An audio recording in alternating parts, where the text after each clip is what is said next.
जिन्होंने पार्ट 1 देख रखा है वो कमेंट में पिन टाइम स्टैम्प से डायरेक्ट पार्ट 2 पर मूव कर सकते हैं and enjoy the story. Imagine अचानक से तुम्हें एक दूसरी दुनिया में भेज दिया जाता है और जब तुम उस अजीब जगह पहुंचते हो तो तुम्हें पता चलता है कि तुम्हें एक लड़की ने समन किया है। मान लो वो काफी अट्रैक्टिव है और तुम्हें अपना पति बनाना चाहती है। वो सोचती है कि तुम बिल्कुल पावरलेस हो, इसलिए वो तुम्हें अपने रहमो करम पर जीने देती है। असल में उसे बस एक पति चाहिए ताकि उसके डैड उसे परेशान करना बंद कर दें। लेकिन वो कोई आम लड़की नहीं है।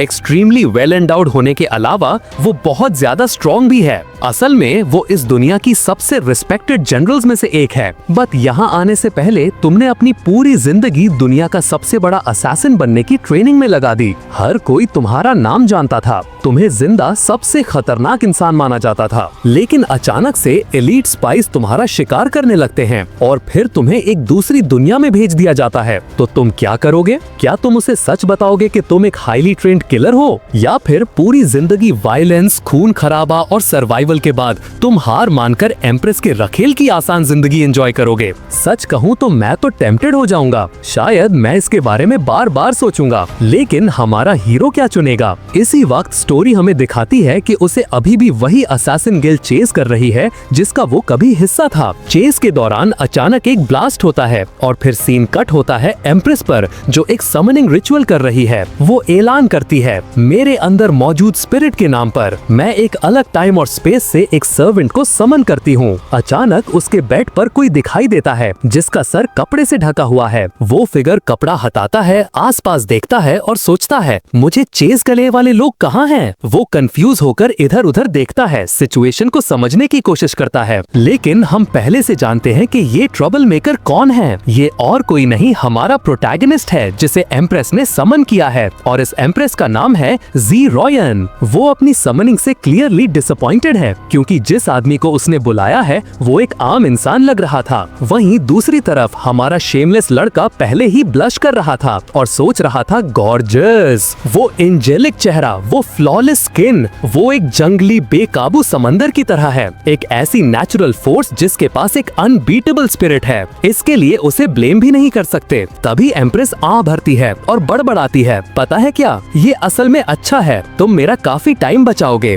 प्रोटैगनिस्ट जो अभी भी अजीब फील कर रहा था पूछता है, तुम कौन हो, हम कहाँ हैं? वो अपनी बाहें फैलाती है और जवाब देती है, मैं ग्रेट यांग डायनेस्टी की एम्प्रेस हूँ और आज से तुम इस एम्पायर के प्रिंस और मेरे पति हो। हमारा हीरो बस वहाँ खड़ा रह जाता है, बिल्कुल हैरान, जैसे उसके सर पर किसी ने मार दिया हो। वो अपना गला साफ करती है और कहती है, हाँ तुमने सही सुना, मेरे कुछ सलाहकार मुझसे शादी करने की जिद कर रहे थे। मैं उस परेशान करने वाले मिनिस्टर का प्रेशर नहीं झेलना चाहती थी, इसलिए मैंने तुम्हें पॉलिटिकल कवर के लिए समन किया। हमारे हीरो की आंखें चमकने लगती हैं, वो तो जैसे ग्लो कर रहा था। वो पूछता है, तो मुझे यहाँ कुछ नहीं करना होगा, बस तुम्हारा पति बनकर रहना है। वो कंधे उचकाती है जैसे कह रही हो, हाँ बस इतना ही। और जाहिर है वो शेमलेस बदमाश बेड पर वापस गिर जाता है और एम्प्रेस को थोड़ा क्वालिटी टाइम बिताने के लिए इनवाइट करता है। लेकिन वो उसकी बात को तुरंत काट देती है। वो समझाती है कि बदकिस्मती से वो कोई भी वाइफली ड्यूटीज पूरी नहीं करेगी, लेकिन वो प्रॉमिस करती है कि उसे अपनी बाकी की जिंदगी में खाने, कपड़े या पैसों की चिंता करने की जरूरत नहीं पड़ेगी। वो स्लेव रिंग को हटाने का भी कोई तरीका ढूंढ लेगी जो समनिंग के दौरान उसके हाथ में आ गई थी।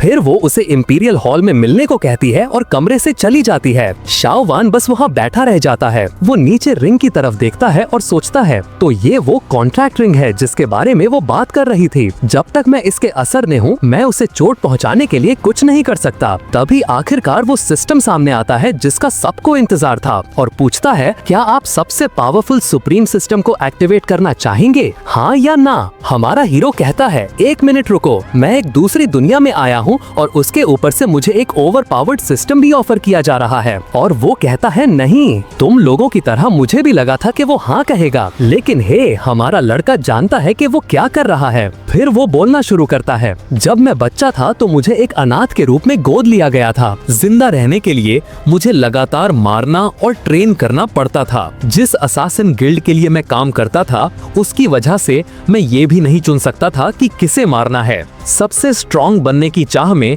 मैं उस रास्ते पर पहले ही चल चुका हूँ। बस बहुत हुआ, जो मुझे अब चाहिए वो यही है। बिना किसी जिम्मेदारी के एक लाड़ प्यार वाले प्रिंस बनने से बेहतर क्या हो सकता है। वो संतुष्ट होकर बैठ जाता है, लेकिन तभी सिस्टम कहता है, क्योंकि तुमने मना कर दिया है, अब हम तुम्हारी मेमोरी मिटा देंगे और दूसरे कैंडिडेट के पास चले जाएंगे। शियोवन बस उसे घूरता रहता है और तभी सिस्टम ग्लिच करने लगता है। कनेक्शन फेल, डिस्कनेक्ट करने की कोशिश फेल, यूजर के साथ जबरदस्ती बॉन्ड करने की कोशिश fail, host ultra dimensional plane earth से है, पैरासाइट मोड में एंटर कर रहा है फेल, सिस्टम बुरी तरह से बग आउट कर रहा था। वो हर तरीका आजमा रहा था लेकिन कुछ काम नहीं कर रहा था। 9,999 फेल्ड अटेम्प्ट्स के बाद वो हार मान लेता है और मिन्नतें करता है, क्या मैं कम से कम आपका असिस्टेंट बन सकता हूँ प्लीज। हमारा हीरो बस वहाँ खड़ा खुद से सोचता है, तो अब ये चीज मेरा सिस्टम नहीं होगी, ये मेरा गुलाम होगा। हाँ,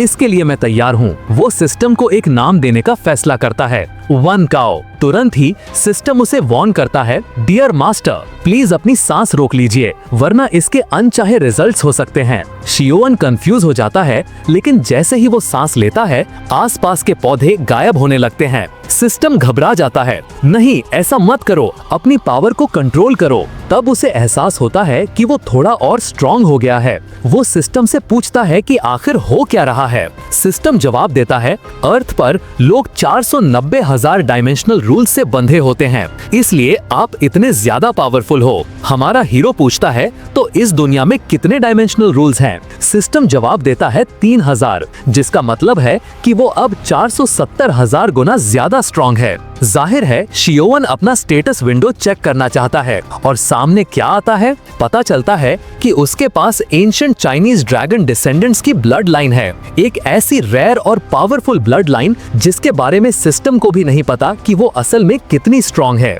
हमारा हीरो अपनी थोड़ी पावर ट्राई आउट करने का फैसला करता है, इसलिए वो मार्शल आर्ट्स ट्रेनिंग हॉल की तरफ जाता है। उसे तलवारों का एक रैक दिखता है और वो आराम से एक उठा लेता है। मैं इसे टेस्ट करूंगा, वो कहता है, लेकिन इससे पहले कि वो अपना सेंटेंस पूरा करे, तलवार उसके हाथ में टूट जाती है। वो बड़बड़ाता है, ये एम्प्रेस अपने हथियारों का अच्छे से ख्याल नहीं रखती। तभी सिस्टम बीच में बोलता है, इस दुनिया में वेपन्स 1 से 9 तक रैंक किए जाते हैं। वो रैंक 6 की तलवार थी, तो वो काफी डिसेंट वेपन थी। वो इस बार ज्यादा ध्यान से सिर्फ अपनी उंगली से दूसरी तलवार पकड़ता है, उसे देखता है और कहता है, ये वाली अच्छी लग रही है। लेकिन जैसे ही वो उसे छूता है, हाँ, वो फिर से टूट जाती है। हमारा हीरो फ्रस्ट्रेट हो जाता है और उसे साइड में फेंक देता है। ठीक है, मैसेज मिल गया, कम से कम मैं काफी स्ट्रॉन्ग तो हूँ, फर्क नहीं पड़ता अगर हथियार बेकार हैं। वैसे भी इस बार मेरा किसी को मारने का प्लान नहीं है। वो हॉल से बाहर चला जाता है। सीन अगले दिन पर स्किप होता है। वो उठता है और देखता है कि उसके बगल में कोई लेटा हुआ है। उसे काफी अच्छी कंपनी मिली थी। चौंक कर वो पूछता है, रुको, क्या हमने? एम्प्रेस ब्लश कर रही थी उसे देखते हुए। अभी भी आधी नींद में वो उसका गाल पकड़ता है और बड़बड़ाता है, क्या हमने सच में वैसा कुछ किया? वो उसके सवाल को पूरी तरह इग्नोर कर देती है और पूछती है कि क्या वो अच्छे से सोया? वो जवाब देता है, मैं बहुत अच्छे से सोया, लेकिन क्या मैं गलत कमरे में हूँ या कुछ और? वो समझाती है कि उसे रात भर रुकना पड़ा ताकि लोगों को शक न हो। एक शादीशुदा जोड़ा अपनी सुहाग रात पर अलग अलग कमरों में सोए, लोग बातें बनाएंगे। वो हमेशा की तरह एलिगेंट तरीके से उठती है और कहती है, अगर तुम्हें किसी चीज की जरूरत हो तो मैं किसी को भेज दूंगी। फिर वो मुड़ती है हमेशा की तरह चमकती हुई और धीरे से माफी मांगती है, मुझे माफ करना कि मैंने तुम्हें अपने फायदे के लिए यहाँ समन किया। हमारा हीरो बहुत खुश हो जाता है और सोचता है, ये औरत कमाल की है, वो ना सिर्फ मजेस्टिक है बल्कि मेरा ख्याल भी रखती है।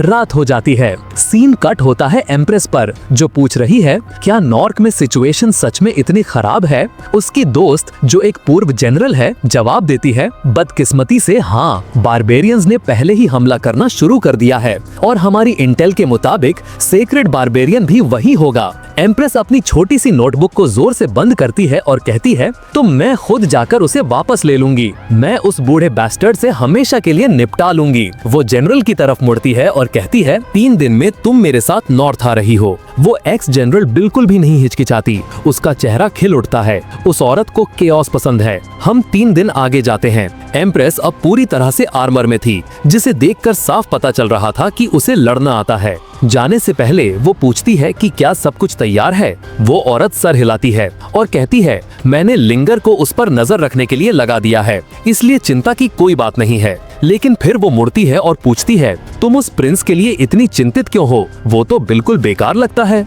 एम्प्रेस जवाब देती है जब से वो आया है मैं किसी तरह से ज्यादा स्ट्रॉन्ग महसूस कर रही हूँ। शायद वो एम्पायर के लिए गुड लक है। और बस इसी तरह वो नॉर्थ को वापस हासिल करने के लिए निकल जाती है। जाते हुए देख रही थी जनरल की बेटी जाओ लिंगर। यूज ही हमारा हीरो पर नजर रखने के लिए छोड़ा गया था और ये कहना कि वो इस काम से खुश नहीं थी बहुत कम होगा। वो बड़बड़ाती है मुझे इस बेकार प्रिंस की देखभाल क्यों करनी पड़ रही है। फिर वो उसकी तरफ देखती है। हर मैजेस्टी कमाल की हैं, तो उन्होंने ऐसे अजीब इंसान से शादी क्यों की? लेकिन तभी अचानक से कोई शाओयन को उठा ले जाता है। वो नोटिस भी नहीं करती और हमारा हीरो क्या करता है? वो आराम से अपना रोस्ट चिकन खाता रहता है। यूज कुछ अजीब दिखने वाले लोगों के सामने फेंक दिया जाता है। उनमें से एक जिसने आधा मास्क पहना था मुड़ता है और पूछता है तुम्हें यकीन है ये वही आदमी है? ये लूजर एम्प्रेस का पति है। लिंगार जिसे उसकी मदद करनी चाहिए थी बस एक पेड़ पर बैठी सब कुछ देख रही थी, ये मानते हुए कि वो पूरा बेवकूफ है।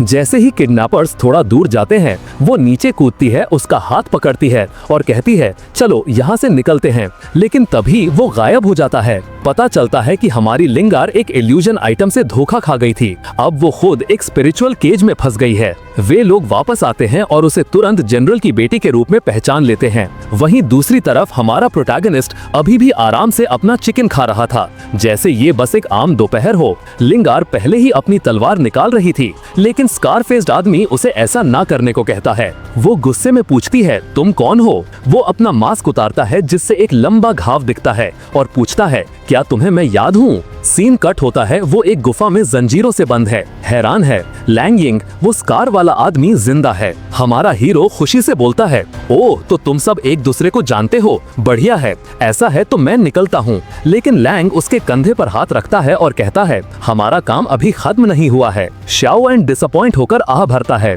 ठीक है फिर लगता है मुझे इंतजार करना पड़ेगा। स्कारफेस मन ही मन सोचता है कम से कम एम्प्रेस के पति में हिम्मत तो है। फिर वो शाओएन को एक शीशी देता है और कहता है तुम्हें इसे एम्प्रेस के पानी में मिलाना है। शाओएन उसे लेता है और आराम से जवाब देता है ठीक है कोई दिक्कत नहीं। लैंग उसे शक की नजर से देखता है, ये सब कुछ ज्यादा ही आसानी से हो रहा है। वो वॉर्न करता है कि ये एक नॉन वर्बल प्रॉमिस आइटम है, अगर तुम इसे पीते हो और डील तोड़ते हो तो तुम मर जाओगे। इससे पहले कि वो अपनी बात पूरी करे शाओएन उसे पूरा पी जाता है। फिर उसकी तरफ मुड़कर कहता है ठीक है अब मैं जा सकता हूँ, मुझे काम है, अगर मैंने ज्यादा देर की तो वो इंपीरियल गार्ड्स मुझे ढूंढने लगेंगे। लैंग खाली बोतल को देखता रह जाता है बिल्कुल हैरान, मैं इस जैसे आदमी का क्या करूं? वो सोचता है हमारा हीरो ऐसे बैठा था जैसे कह रहा हो जो तुमने कहा मैंने सब किया, अब मुझे जाने दो यार। लिंगार उस पर चिल्लाती है बेशरम गद्दार, एम्प्रेस ने तुम जैसे किसी को कैसे चुन लिया? लैंग उसे डांटता है तुम बेवकूफ हो, प्रिंस सिचुएशन को तुमसे बेहतर समझता है। तुम और तुम्हारी माँ ही हो जिन्हें दिखाई नहीं दे रहा कि यांग डायनेस्टी में हालात कितनी खराब हैं। फिर वो लिंगार की तरफ इशारा करता है और पूछता है तो अब जब मैंने जहर पी लिया है क्या मैं इसे भी अपने साथ ले जा सकता हूँ? वो चिल्लाती है मुझे तुम्हारी मदद नहीं चाहिए। लेकिन लैंग बीच में बोलता है माफ करना ऐसा नहीं हो सकता, मेरा उसके साथ कुछ अधूरा काम है, मुझे हिसाब बराबर करना है। शाओएन तेवर चढ़ाता है हाँ ये काम नहीं करेगा, मैं उसके बिना यहाँ से नहीं जाऊंगा। फिर वो साफ साफ कहता है अगर मुझे यहाँ से उसके बिना जाना पड़ा तो इसका मतलब होगा कि मैं मर चुका हूँ। लैंग जवाब देता है ठीक है तो तुम इसी गुफा में जहर से मरोगे। हमारा हीरो उसे एक इनोसेंट सा लुक देता है इतना छोटा दिल मत रखो यार, मैंने तो पूरा सहयोग किया है। अचानक उसके पीछे एक गुंडा गुस्से में आगे बढ़ता है और उसे पंच मारने जाता है। उस आदमी का मुक्का शाओएन के बालों के पास से गुजरता है और लिंगार डर जाती है, ये तो बस एक आम आदमी है। वो सोचती है वो इससे कैसे बचेगा,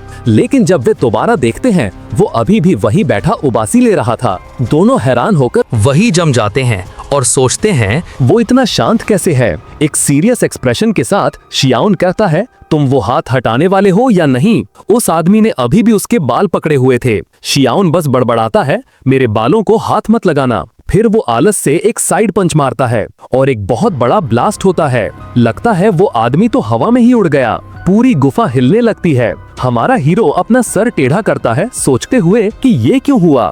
फिर वो एक और पंच मारता है और फिर एक और। अब तक वो 3 लोगों को पहले ही उड़ा चुका था। मास्क पहना हुआ आदमी जमीन पर गिर जाता है। शियाउन उसके पास जाता है और वो आदमी अपनी जिंदगी की भीख मांगने लगता है, लेकिन बहुत देर हो चुकी थी। सिर्फ एक घूरने से शियाउन उसे गायब कर देता है। उसने सच में उस आदमी को सिर्फ देखकर ही मार डाला। फिर वो लिंगर की तरफ मुड़ता है। वो कांप रही थी। प्रिंस प्लीज मुझे जिंदा छोड़ दो, मुझे नहीं पता था कि आप ऐसे हो। शियाउन बस जंजीरों को अपने हाथ में पकड़ता है और नेक्स्ट मोमेंट वो आजाद हो जाती है। वो बिल्कुल हैरान थी, आखिर उसने सेक्रेट चेन फॉर्मेशंस को टहनियों की तरह कैसे तोड़ दिया। वो उसकी तरफ देखता है और कहता है, पागल लड़की, तुम्हें क्यों लगा कि मैं तुम्हें चोट पहुंचाऊंगा? बस यहाँ बैठो और हिलना मत, मैं सबूत साफ करने जा रहा हूँ। और फिर वो हल्क की तरह आसमान में कूद जाता है। दूर कहीं 2 पहाड़ उठते हुए दिखते हैं। लिंगार्ड मुस्कुराते हुए और हैरानी में बड़बड़ाती है, ये क्या हो रहा है? क्या वह सपना देख रही हूँ? क्या वो एक पहाड़ है जो इधर उधर कूद रहा है? रुको, एक पहाड़ इस तरफ क्यों आ रहा है? और वो रहा हमारा चैड हीरो पूरा का पूरा पहाड़ उठाए हुए। वो उसे एक बूम की आवाज के साथ उसके पीछे गिरा देता है। शियाउन बेफिक्री से चलता है और कहता है, लो अब कोई सबूत नहीं बचा। लिंगार्ड बस वहीं बिल्कुल हैरान खड़ी रह जाती है। तो ऐसे छिपाते हैं जुर्म को? हाँ, हमारा हीरो पहले ही आगे बढ़ चुका था और कहता है, हे छोटी लड़की, जब वो पूछे तो बस कहना कि तुमने मुझे बचाया, ठीक है? वो बिल्कुल कंफ्यूज होकर पलके झपकाती है। रुको, क्या? तुम्हारा क्या मतलब है? एक स्ट्रेट फेस के साथ वो उसकी तरफ देखता है और कहता है, क्या तुम्हारी माँ ने तुम्हें कभी नहीं बताया कि बड़ों की बात सुननी चाहिए? वो अभी भी शौक में थी, लेकिन सर हिलाती है। समझ गई, मैं किसी को नहीं बताऊंगी। हमेशा की तरह प्राउड फील करते हुए वो मुस्कुराता है और कहता है, ये हुई ना बात, गुड गर्ल, अब चलो। वो उसे बाजू से पकड़कर उठाता है और साइड में देखता है। उसकी दोस्त पास में ही ढूंढ रही थी। एक गार्ड उन्हें देख लेता है और कहता है, प्रिंस, जनरल शियाओ, आप दोनों यहाँ क्या कर रहे हैं? हमारा हीरो बस उबासी ले रहा था। लिंगर तुरंत बीच में बोलती है, मैंने चोर का काम तमाम कर दिया है, चिंता की कोई बात नहीं है। शियाउन कहता है, फॉल्स अलार्म था दोस्तों, चलो वापस चलते हैं और कुछ बीबीक्यू खाते हैं। जनरल लियू यान उसे वार्न करती है, प्रिंस, इन पहाड़ों में बैंडिट्स हैं, यहाँ रुकना सेफ नहीं है। वो कंधा उचकाता है और कहता है, अगर तुम्हारा मतलब उन डाकुओं से है तो वो सब मर चुके हैं। इस छोटी लड़की ने उनका काम तमाम कर दिया, सब कमजोर थे। एक सोल्जर अपनी दोस्त से फुसफुसाती है, ओ माय गॉड, ये प्रिंस कितना बड़ा बेवकूफ है, ये ग्रेट जनरल को छोटी लड़की बुला रहा है। लेकिन शियाउन और लिंगर पहले ही आगे बढ़ चुके थे। ब्लॉन्डी लिंगार्ड पीछे मुड़ती है और दूसरे गार्ड्स को आगे बढ़ने के लिए कहती है। वो सब हैरान खड़े थे, सोचते हुए कि जनरल उसकी बात क्यों सुन रही है। सीन कट होता है हमारे प्रोटैगनिस्ट पर, जो अपना छोटा सा पिग रोस्ट कर रहा था, एकदम खुश। लिंगर बहुत प्यार से वहाँ आती है, उसके लिए काटने वाला एक छोटा चाकू लेकर। वो उसके ठीक बगल में बैठ जाती है, बस एक और टेस्टी बाइट का इंतजार करते हुए। दूसरे सोल्जर्स आपस में फुसफुसाते हैं, अब सब खत्म, जनरल पागल हो गई हैं। वो लिंगर की तरफ मुड़ता है और पूछता है, हे, क्या तुम जानते हो कि वो लोग कौन थे जिन्होंने हमें पकड़ा था? वो जवाब देती है, उनका लीडर, वो जिसके चेहरे पर घाव था, लियांग शू था, उसे 1 साल पहले मौत की सजा होनी थी। वो शॉक होकर पूछता है, मौत की सजा? शियाउन पलके झपकाता है, किस लिए? लिंगर बताती है, ये मेरी कमिंग ऑफ एज सेरेमनी के दौरान हुआ था। वो आईब्रो उठाता है, कमिंग ऑफ एज? रुको, तुम कितनी साल की हो? वो थोड़ा ब्लश करती है, 16। शियाउन विश्वास नहीं कर पाता, 16 और मर्डर और सर काटने की बातें ऐसे कर रही हो? तुम्हारी माँ जरूर पागल होगी। वो घबराकर हंसती है और सर हिलाती है। फिर वो उसे वार्न करती है, अब जब तुम एम्प्रेस के साथ हो तो तुम्हारा भी हंट किया जाएगा। एक घुड़सवार गार्ड कहता है, प्रिंस, अगर आप पैलेस में रहेंगे तो ज्यादा सेफ रहेंगे, वहाँ आप ज्यादा प्रोटेक्टेड रहेंगे। वो तुरंत मान जाता है, तुम सही हो, मैं पैलेस में ही आराम करूंगा, शांति से खाऊंगा और पीऊंगा। गार्ड्स चुपचाप सोचते हैं, क्या ये सच में मरने से इतना डरता है? शियाउन पहले से ही आगे भाग रहा था, चिल्लाते हुए, चलो पैलेस देखते हैं। उसके पीछे पीछे गॉसिप शुरू हो जाती है। कुछ लड़कियां फुसफुसा रही थी कि लिंगर प्रिंस से कुछ ज्यादा ही चिपक रही है, कहीं वो उसे पसंद तो नहीं करती। जब वो पहाड़ी रास्ते पर चल रहे थे, शियाओन उसकी तरफ मुड़ता है और कहता है, हे, मैंने दूसरी लड़कियों को ब्लड क्लाउड नाम की किसी चीज के बारे में बात करते हुए सुना। वो क्या है? लिंगर गुस्से में बोलती है, ये कमबख्त गार्ड्स अपना मुंह बंद नहीं रख सकते। वो समझाती है, ब्लड क्लाउड एक ऐसी फोर्स है जो हमारे एम्पायर पर हमला करती रहती है, इसीलिए सबको प्रोटेक्शन टैक्स देने के लिए मजबूर किया जाता है।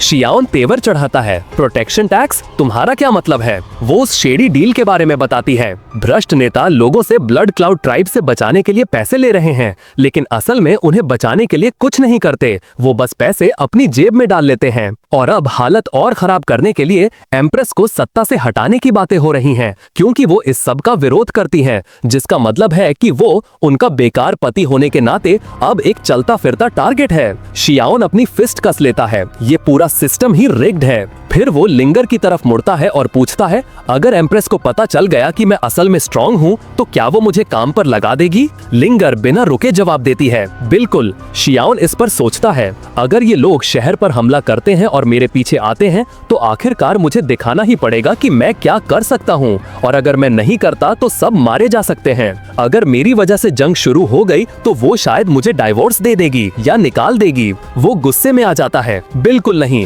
मैं इन ब्लड क्लाउड वालों से निपट लूंगा इससे पहले कि वो मेरी आराम वाली लाइफस्टाइल बर्बाद करें। लिंगर उसे घूरती है, रुको, तुम इस बारे में चिंता कर रहे हो? वो जंगल से चलते रहते हैं और लिंगर कहती है, उन्हें ढूंढना नामुमकिन है, उनका एक किला कहीं छुपा हुआ है। हमारा हीरो पूरे हल्क मोड में कहता है, रिलैक्स ब्लॉन्डी, फिर आराम से उसे अपनी बाहों में उठाता है और आसमान में छलांग लगा देता है। बेचारी लड़की बिल्कुल हैरान थी, रुको, उसने इसके लिए कोई स्पिरिचुअल एनर्जी इस्तेमाल नहीं की। इस बीच वो उसे अपनी बाहों में लेकर लाइट की स्पीड से उड़ रहा था। वो चिल्ला रही थी, बिल्कुल घबराई हुई। स्लोली, सिस्टम बीच में बोलता है, मास्टर, आपको स्पीड तुरंत कम करनी होगी वरना ये मर जाएगी। थोड़ी देर बाद आखिरकार वो एक अनजान जगह पर उतरता है और शांति से कहता है, हम पहुंच गए। लिंगर, जिसके बाल बिखरे हुए थे और चक्कर आ रहे थे, लड़खड़ाते हुए कहती है, पहुंच गए? कहाँ पहुंच गए? हमारा प्रिंस अपना हाथ घुमाता है और सीधा एक अदृश्य दीवार में पंच मारता है।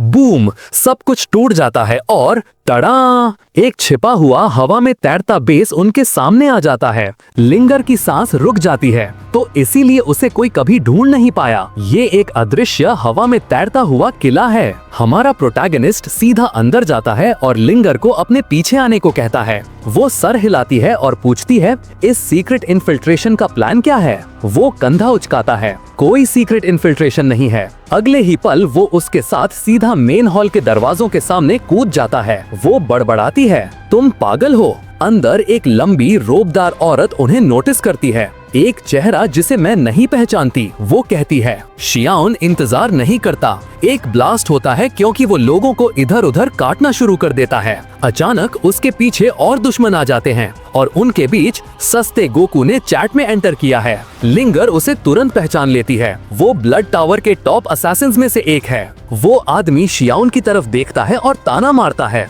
तो एम्प्रेस का पालती कुत्ता मुझसे मिलने आया है। वाह, ये इंसल्ट तो शियाओन ने भी एक्सपेक्ट नहीं किया था। ब्लड टावर के गुंडे जल्दी से आपस में प्लान फुसफुसाने लगते हैं। एम्प्रेस नॉर्थ में है, चलो उसे इसका सर भेजते हैं। लेकिन शियाओन, जो बेवकूफ नहीं था, तुरंत उनकी बात सुन लेता है। ये बहुत ज्यादा जानते हैं, शहर के अंदर जरूर कोई जासूस है। सस्ता गोकू कहता है, मैं इस कमजोर प्रिंस की पावर देखने के लिए मरा जा रहा था। लेकिन उसी पल उसे वो महसूस होता है, वो प्रेशर। शियाओन का ऑरा उनके ऊपर एक मैसिव दम घोटने वाला प्रेशर अप्लाई करता है। बस एक कोल्डी नजर और उनमें से आधे जमीन पर गिर जाते हैं कांपते हुए। सस्ता गोकू अपना सर पकड़ लेता है गिड़गिड़ाते हुए, प्रिंस रुको, ये सब एक गलतफहमी थी। गलतफहमी? शियाओन शांति से कहता है, मैं बस एक शांत आलसी जिंदगी जीना चाहता था, लेकिन तुमने मुझे मारने के लिए लोग भेजे। अब मेरे पास सब कुछ तबाह करने के अलावा कोई चारा नहीं है। वो अपना पुराना क्लासिक पंच चार्ज करता है और बूम,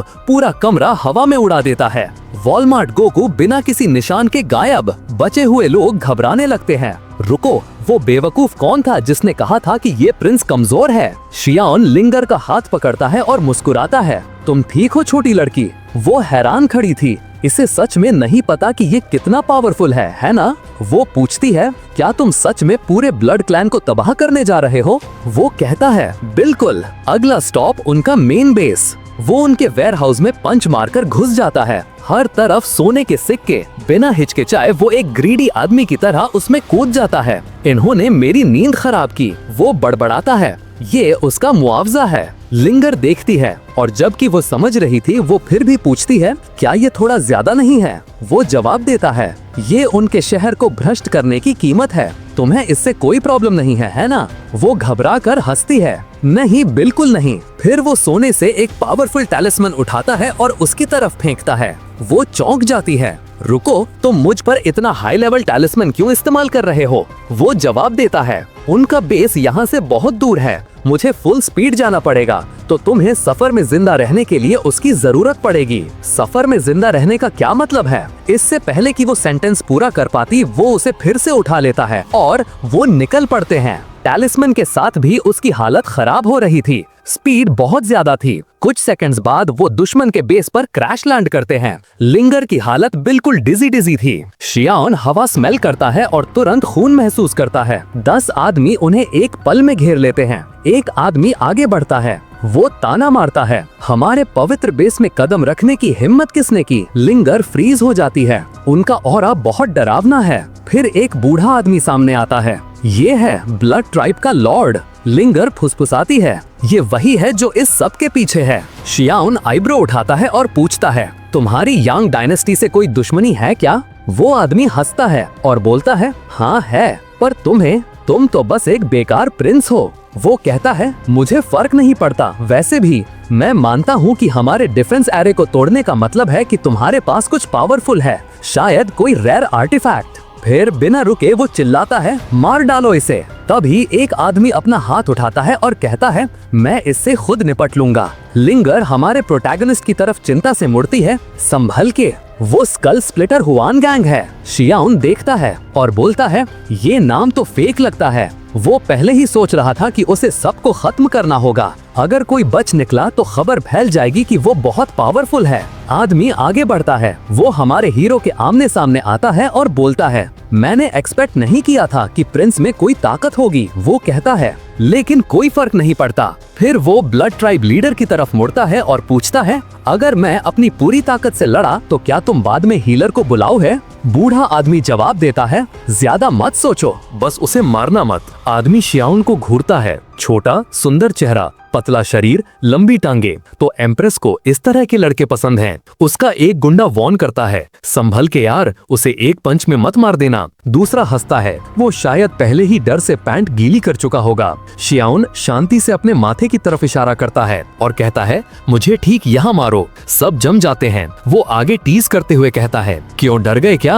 इससे आदमी गुस्से में आ जाता है। वो शियाओ के चेहरे पर सीधा एक पंच मारता है। सबकी आंखें फैल जाती हैं, लेकिन जाहिर है हमारा हीरो डिसअपॉइंट नहीं करता। वो पंच को एक उंगली से रोक लेता है। शियाओन मुस्कुराता है, क्या हुआ भाई, आज खाना नहीं खाया क्या? चलो थोड़ी ताकत लगाओ। आदमी एक और पंच मारता है, फिर से एक उंगली से रोक लिया। शियाओ बस अपनी उंगली उसकी तरफ हिलाता है। नोप, अभी भी काफी नहीं है। आदमी मुक्के बरसाता रहता है, उसके हाथों से खून बहने लगता है। फिर शियाओन अपने ऑरा मैनिफेस्ट करता है। नेक्स्ट मोमेंट आदमी का शरीर दीवार से जा टकराता है। उसका हाथ बिल्कुल कुचल गया था। शियाओन कमेंट करता है, दोस्तों मैं तुम्हारी टेक्निक की दाद देता हूँ, तुमने पंच मार मार कर खुद को ही लगभग मार डाला। बैकग्राउंड में कोई रो रहा था। डैम इट, इंटेलिजेंस डिवीजन, किसने कहा था ये आदमी कमजोर है? हमारे प्रिंस को भी उसके लिए बुरा लगता है। बेचारा सच में रो रहा था कि वो कितनी बुरी तरह से पीटा गया। लेकिन शियाओन अचानक नोटिस करता है, दूसरे टावर्स के लोग भी यहाँ हैं और वो किसी को बचने नहीं देगा। वो सब पर पंच बरसाता है।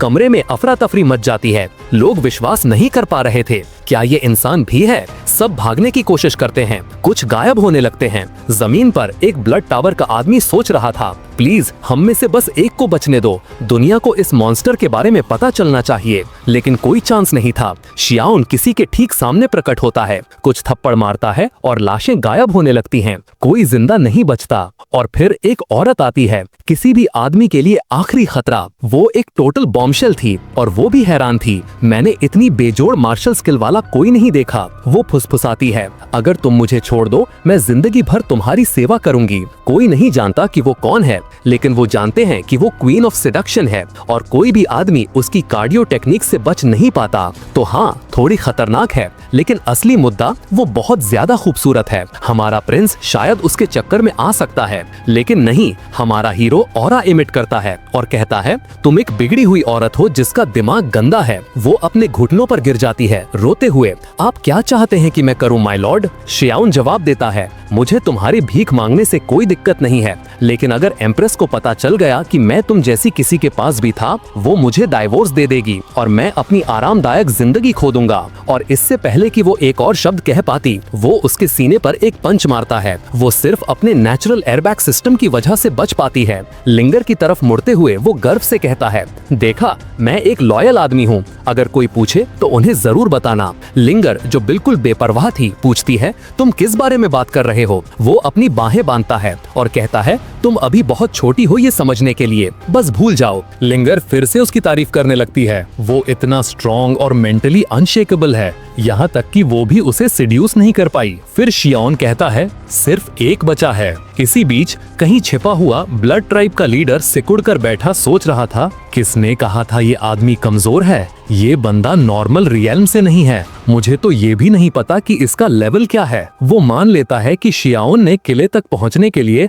जरूर कोई रेयर ट्रेजर इस्तेमाल किया होगा। ऐसा ही कुछ हुआ होगा। ये सिर्फ रॉ पावर नहीं हो सकती। बूढ़ा आदमी राहत की सांस लेता है, ये सोचते हुए कि वो मॉन्स्टर आखिरकार चला गया। लेकिन सोचो, उसके ठीक पीछे कौन प्रकट होता है? हाँ, हमारा हीरो। आमने सामने बूढ़ा आदमी जम जाता है। शियाओन कहता है, तुम एक बच्चे की तरह लग रहे हो जो बेड के नीचे छिपा है। वो आदमी पलक झपकते ही गायब हो जाता है। पीछे से ट्राइब लीडर हंसता है, वो मेरे जाल में फंस गया। ये पूरी जगह बस उड़ने वाली है, वो जरूर मरेगा। लेकिन प्रिंस पहले ही ब्लड ट्राइब लीडर को गर्दन से पकड़ लेता है और कहता है, कहाँ जा रहे थे? हमारा काम अभी खत्म नहीं हुआ, चलो वापस। बेस पर वापस आकर वो उस आदमी को लिंगर को दिखाता है और कहता है, क्या तुम विश्वास कर सकती हो कि ये आदमी बेड के नीचे छिपा हुआ था? लिंगर बिल्कुल कंफ्यूज होकर पूछती है, रुको, क्या ये असैसिन्स का लीडर नहीं है? मुश्किल से बोलते हुए वो आदमी हाफता है, मैंने अपनी स्पिरिचुअल एनर्जी दबा दी थी,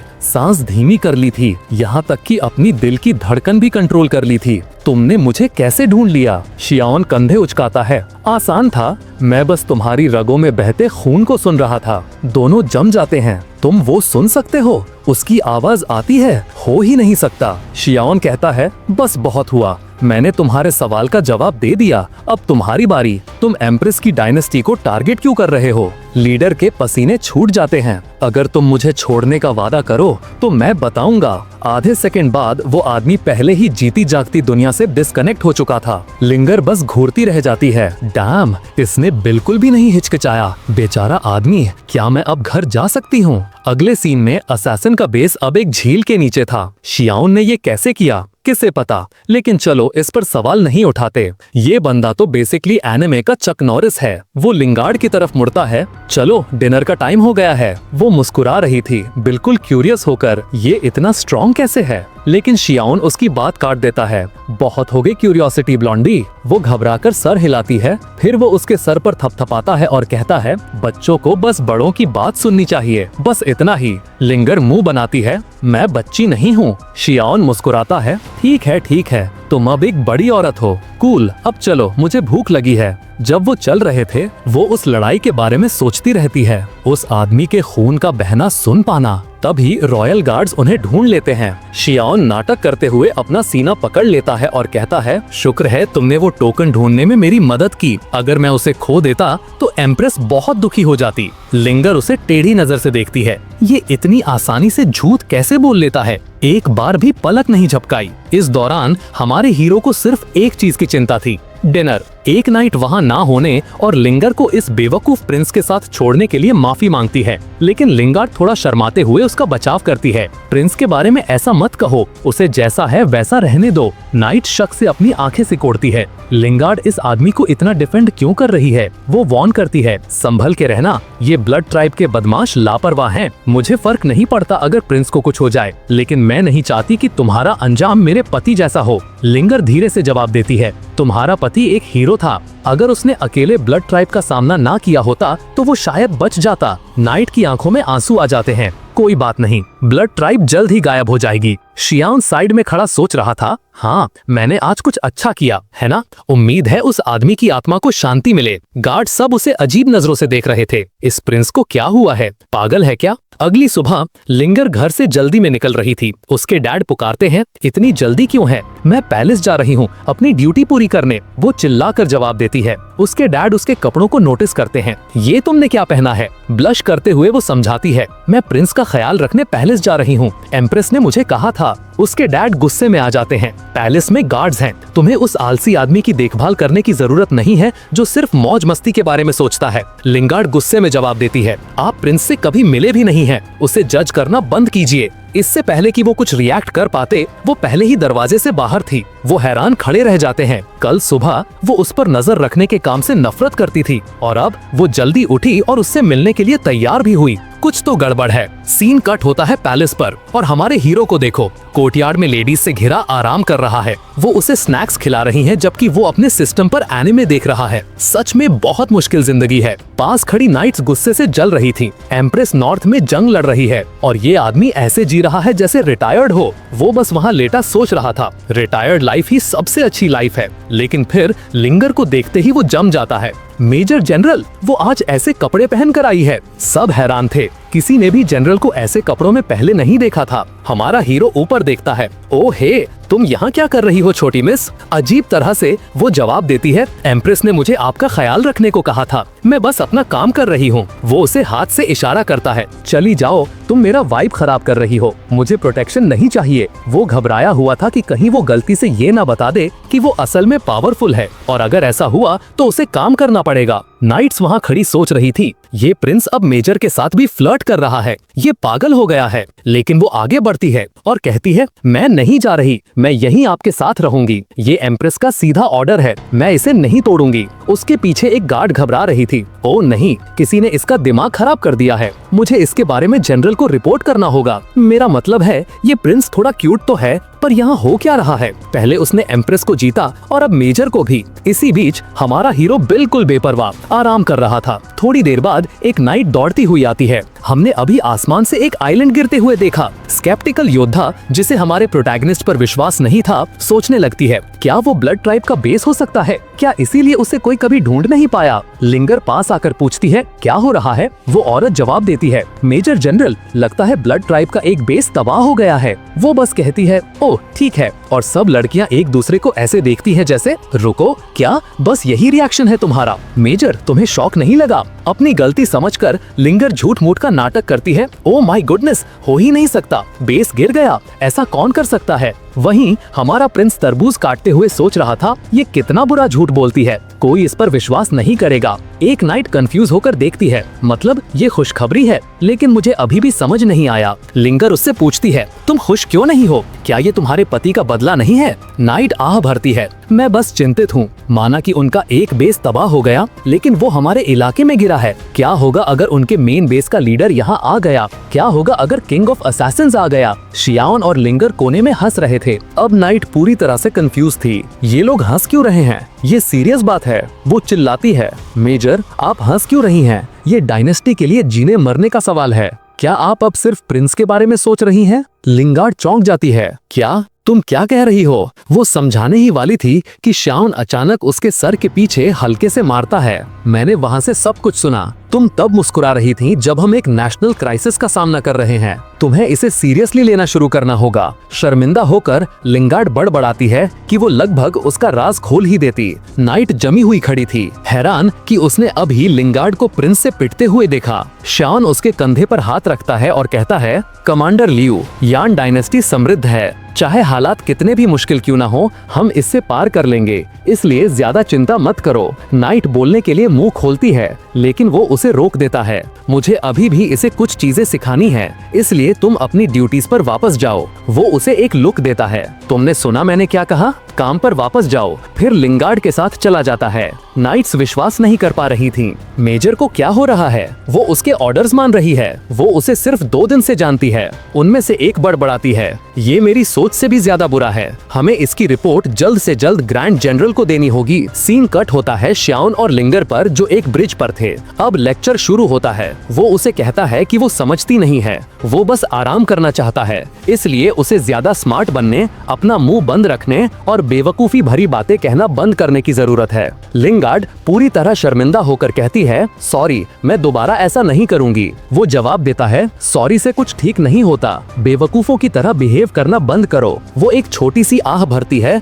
फिर अपने घुटनों पर बैठ जाती है। प्लीज मुझे अपना शिष्य बना लीजिए, मैं एक दिन आपके जैसी स्ट्रॉन्ग बनना चाहती हूँ। लेकिन शाउन उसकी तरफ पीठ कर लेता है, पहले ही हाथ उठाकर जैसे अलविदा कह रहा हो। मुझे खुद नहीं पता कि मैं इतना स्ट्रॉन्ग कैसे बना। वो हाँफ जाती है। आपका क्या मतलब है? आप क्रेजी पावरफुल हैं, आपको ट्रेनिंग करना कैसे नहीं पता हो सकता? वो उसके सामने कूदती है। मैं एक अडल्ट हूँ, प्लीज मुझे सिखाओ, मैं बच्ची नहीं हूँ। लेकिन वो शांति से कहता है, मैं झूठ नहीं बोल रहा, मैं तुम्हें कुछ नहीं सिखा सकता, और चला जाता है। सिस्टम पिंग करता है। वो अपनी एक लड़की को उसे खाना खिलाने के लिए बुलाता है। आधे महीने बाद हमारा हीरो पहाड़ों में आराम कर रहा था, अपने लिए एक छोटा सा पिग रोस्ट कर रहा था और जिंदगी एंजॉय कर रहा था। तभी एक जवान योद्धा रिपोर्ट करने के लिए दौड़ता हुआ आता है। ये कंफर्म हो गया है कि ब्लड ट्राइब का मेन बेस उस रहस्यमयी आदमी ने तबाह कर दिया था। स्कल स्प्लिटर, सिडक्शन क्वीन, यहाँ तक कि ग्रैंड चीफ, उन सब की लाशें मिल गई हैं। जनरल अपने जबड़े भींच लेती है। मैंने पूरा महीना स्ट्रेस में गुजारा, ये सोचते हुए कि वो किसी भी पल हम पर हमला कर देंगे, लेकिन वो पहले ही जा चुके हैं। थोड़ी देर बाद वो अपने पति का सोल क्रिस्टल पकड़े हुए दिखती है और रो पड़ती है। वो रोते हुए भी मुस्कुरा रही थी। आखिरकार किसी ने उसका बदला ले लिया। लिंगार्ड हमारे प्रोटैगनिस्ट की तरफ मुड़ती है और उसे फिर से शुक्रिया कहती है। वो कंधे उचकाता है, ये मैं नहीं था, शायद कोई और था। अगर तुम शुक्रिया कहना चाहती हो तो जाकर मेरे लिए ये मीट काट दो। मुंह बनाकर वो छोटा चाकू पकड़ती है और एक अच्छे असिस्टेंट की तरह उसे काटने लगती है। लेकिन हमारा हीरो बस दूर खड़ी जनरल पर एक नजर डालता है, उसे रोते हुए देखता है। Scene cut. कहीं बीच में एक पोर्टल खुलता है। 2 अजीब से आदमी बाहर निकलते हैं